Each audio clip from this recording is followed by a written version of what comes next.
Muktamar ke-34 Nahdlatul Ulama hadir untuk Anda. Assalamualaikum warahmatullahi wabarakatuh. Bismillahirrahmanirrahim. Saya Siddiq Pramono, Ketua Pengurus Cabang Nahdlatul Ulama Kabupaten Sleman periode 2021-2026, mengucapkan selamat Muktamar ke-34 Nahdlatul Ulama. Semoga bisa mewujudkan menuju satu abad NU, membangun kemandirian warga untuk perdamaian dunia. Wassalamualaikum warahmatullahi wabarakatuh.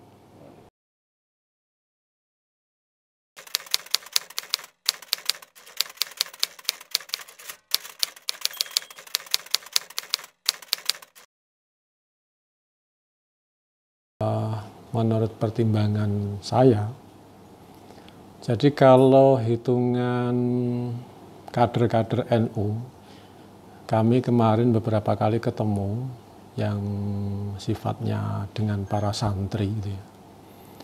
Nah itu kan ternyata rasa pede terkait dengan pengelolaan digital itu kan belum muncul ya. Ada satu hal yang sepertinya kurang merasa pede ketika seorang santri kemudian terjun di dunia yang agak berbeda dengan keagamaan. Nah, dalam hal seperti ini tentu sebenarnya dilihat dari sisi yang berbeda, sesungguhnya kan banyak santri yang sudah terjun di dunia itu. Tetapi pada umumnya dalam hal pentahapan di pondok-pondok pesantren barangkali sangat jarang yang memasukkan kurikulum digital kepada para santrinya, sehingga secara umum kesiapan di NU dalam konteks ini tentu menjadi seperti ya elitis. Bisa kita lihat begini, hari-hari ini kan sesungguhnya penggunaan digital dalam konteks internet online, medsos dan seterusnya itu kan sudah sangat banyak.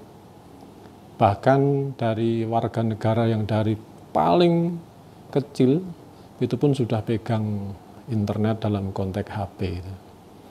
Dan pemanfaatannya luar biasa.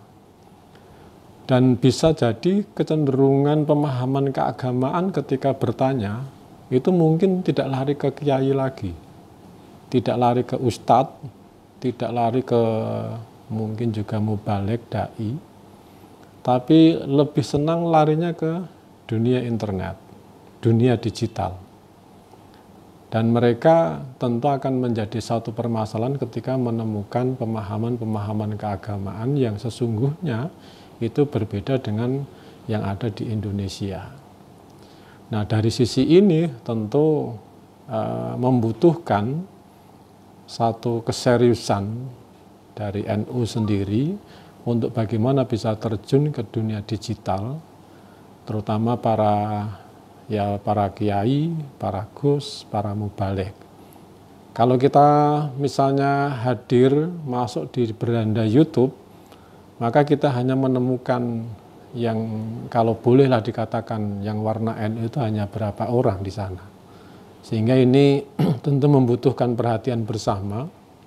Ya seluruh pihak yang ada di NU sebagai bagian saran kami agar kemudian bisa ya konsentrasi di sana untuk memberikan wajah yang berbeda di dunia media sosial, di dunia virtual, di dunia digital, sehingga ketika orang kemudian lari ke ranah virtual, ke ruang-ruang virtual yang ada, yang banyak ditemukan di beranda itu juga para kiai, para ustadz, para mubalek ataupun dai yang tentu saja yang dari NU yang memang kita meyakini nanti nyambung bahwa pembangunan moderasi beragama, kerukunan dan seterusnya ini NU perannya sangat penting.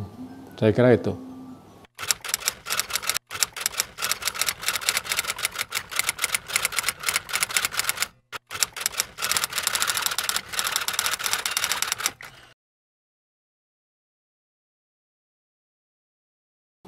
Kalau kita mencermati, sesungguhnya substansi moderasi beragama itu kan kalau konteks organisasi keagamaan, sebenarnya selain dengan organisasi yang lain dalam hal ini NU sudah menunjukkan ya bentuk keberagamaan yang moderat, atau proses moderasi beragama itu sudah dilakukan oleh NU sejak lama. Karena keberagamaan di NU itu ya sama dengan sebagai bagian upaya proses moderasi beragama. Sehingga kalau saya mencermati, kalau saya mungkin menganalisa, NU tidak terkejut terkait dengan proses moderasi beragama yang digulirkan oleh Kementerian Agama. Karena memang selama itu sesungguhnya apa yang dilakukan oleh NU ya memoderatkan keberagamaan yang ada di Indonesia. Ya dengan banyaknya mungkin mubalek, dai, ataupun misalnya kita ambil contoh seperti Gus Muwafiq, Gus Baha, itu kerangka besarnya juga memoderatkan terkait dengan keberagamaan itu. Sehingga bangunan ini sesungguhnya sudah ditopang, atau mungkin juga dengan bahasa lain, NU sudah punya kontribusi yang sangat-sangat baik dalam konteks ini. Sebab memang kalau kita mencermati, ya negara kita ini sangat-sangat ditopang ya oleh adanya satu bentuk kerukunan yang nanti mengerucut sampai pada sisi persatuan dan kesatuan bangsa ini. Atau NKRI ini sesungguhnya juga didasarkan dari sebuah kesepakatan besar para tokoh-tokoh agama yang ada di Indonesia. Sehingga ketika kemudian ini tidak hati-hati dijaga, maka akan menjadi satu persoalan di kemudian hari.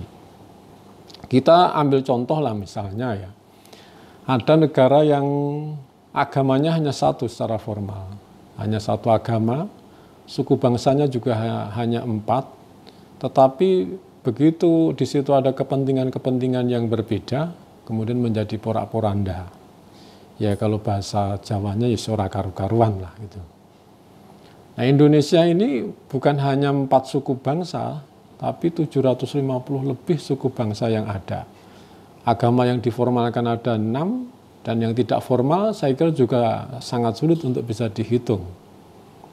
Ini tentu satu sisi kekayaan negara kita, tetapi sisi yang berbeda, ini bagian yang memungkinkan menjadi kerentanan terkait dengan persatuan, kesatuan, ataupun kerukunan umat beragama. Nah, karenanya tentu membutuhkan seluruh perhatian, kesadaran semua pihak untuk bisa kemudian ikut berperan, berkontribusi secara aktif, membangun moderasi beragama itu.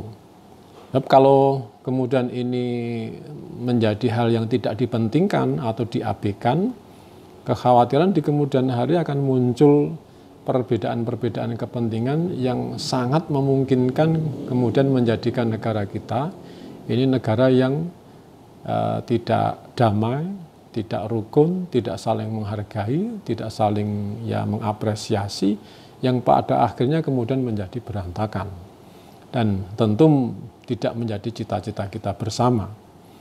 Nah, saya sebenarnya ingin menyambungkan tadi dalam konteks penggunaan online, penggunaan media sosial, penggunaan ruang virtual, ini juga karena memang jumlah penduduk dengan jumlah SIM card itu melebihi lebih banyak SIM cardnya daripada penduduknya. Berarti penggunaan ruang-ruang virtual oleh masyarakat luas ini sudah sangat-sangat digunakan di sana.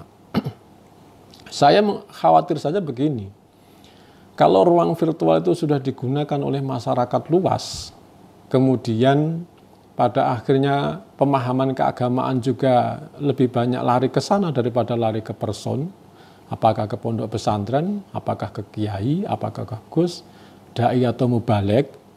Ini yang menjadikan persoalan ketika masyarakat lari ke sana menemukan pemahaman keagamaan di dunia virtual, pemahaman yang tidak moderat. Nah, kurun waktu ke depan sangat dimungkinkan kemudian lahir pemahaman-pemahaman yang didasarkan pada pemahaman di dunia virtual itu menjadikan satu pemahaman yang ada di negeri kita ini. Sebab ya tadi kami sampaikan betapa kita sulit atau lebih banyaklah di dunia YouTube misalnya, di beranda ketika kita masuk yang kita menemukan kan ya tokoh-tokoh yang saya kira juga dalam konteks moderasi beragama tentu membutuhkan penambahan-penambahan secara ya lebih baik lagi. Nah, kalau ini yang kemudian difahami, dijadikan acuan, maka ini bisa menjadi permasalahan di kemudian hari.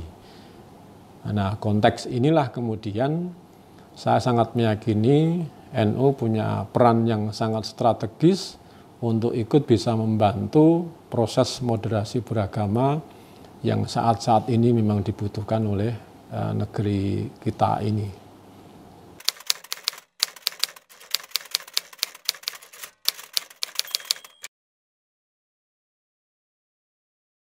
Ya sama sesungguhnya, dari hari ke hari pada masa-masa sekarang dan ke depan saya kira, memang sangat dibutuhkan satu pemahaman agama yang di situ justru bisa meletakkan dasar-dasar dalam kehidupan sosial kemasyarakatan ataupun sosial kenegaraan maupun kebangsaan.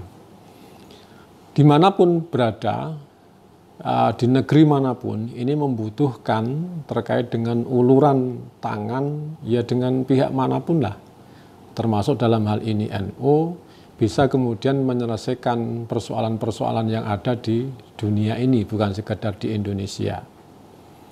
Sebab kita mencermati bahwa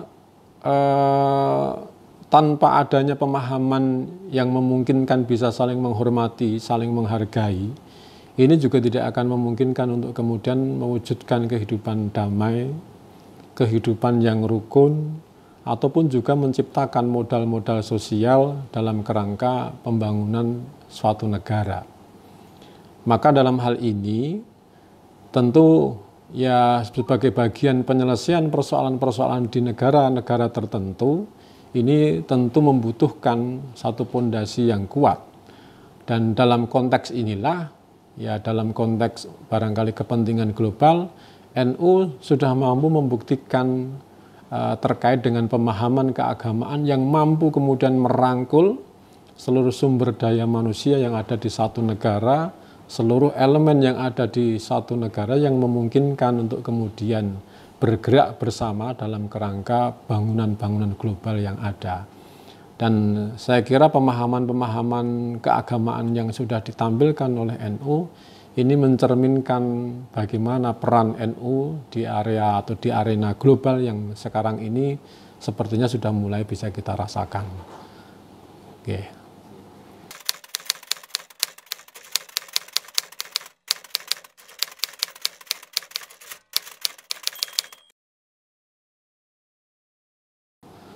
Ya, saya tentu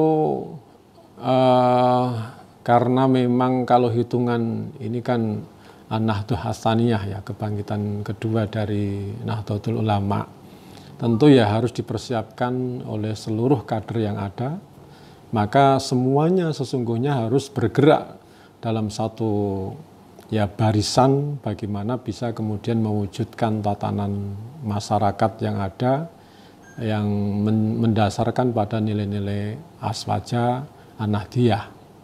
Tentu ini pergerakan ini menjadikan sesuatu yang penting dikarenakan pemahaman-pemahaman keagamaan yang seperti ini yang sesungguhnya memang sangat-sangat dibutuhkan saat ini oleh negara kita, barangkali juga negara lain yang memungkinkan untuk membangun tatanan sosial kemasyarakatan, tatanan sosial kebangsaan maupun kenegaraan yang memungkinkan kehidupan di dalam negeri itu bisa saling menghormati, bisa saling menghargai, bisa saling mengapresiasi. Sehingga ini tentu dibutuhkan para generasi juga bisa, ya generasi muda NU maksud kami, bisa kemudian ikut andil di dalam hal ini. Sehingga tidak kemudian ada keterputusan yang sekarang kemudian tidak terlanjutkan Kalau sebagai bagian bahwa sekarang ini proses awal, maka harapan ke depan ini kemudian bisa dilanjutkan dan kemudian bisa melahirkan betul-betul satu kebangkitan yang kedua dari Nahdlatul Ulama. Itu saya kira pesan-pesan yang bisa saya sampaikan. Yang kedua, apa yang mesti digerakkan NU dan para kadernya untuk mengisi satu abad Indonesia 2045?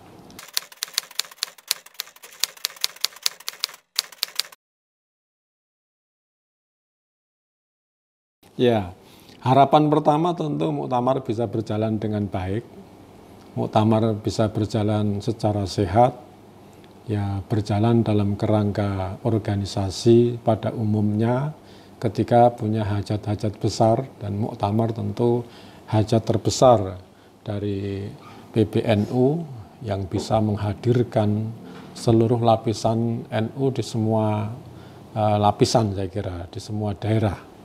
PCNU, PWNU akan hadir semua di sana. Maka hal pertama tentu kita mengharapkan mudah-mudahan kapanpun itu dilaksanakan, muktamar itu bisa berjalan dengan baik, berjalan secara sehat. Dan yang kedua, kalau saya mencermati sesungguhnya dalam konteks yang sekarang menghangat dari sisi pemilihan Ketua Umum, ini tentu lebih mencerminkan bahwa kami menganggap semua yang maju itu punya kapabilitas, dan itu jelas dari sisi kualitas sudah melebihi dari semuanya. Sehingga siapapun yang jadi, tentu ini menjadi hal baik, dan doa kita menjadi hal baik untuk kemajuan dari Nahdlatul Ulama.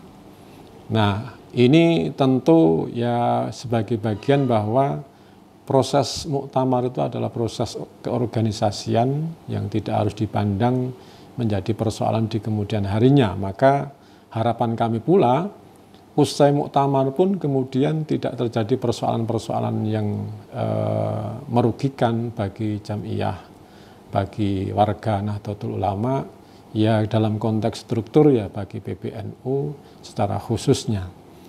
Sebagai bagian hajat yang sesungguhnya secara rutin akan dilakukan, mudah-mudahan itu berjalan dengan baik dan melahirkan satu kader yang baik, generasi yang baik di kemudian hari.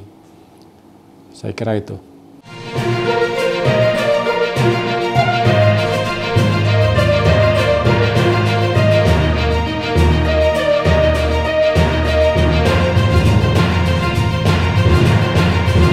Pojok Bangkit Muktamar ke-34 Nahdlatul Ulama hadir untuk Anda.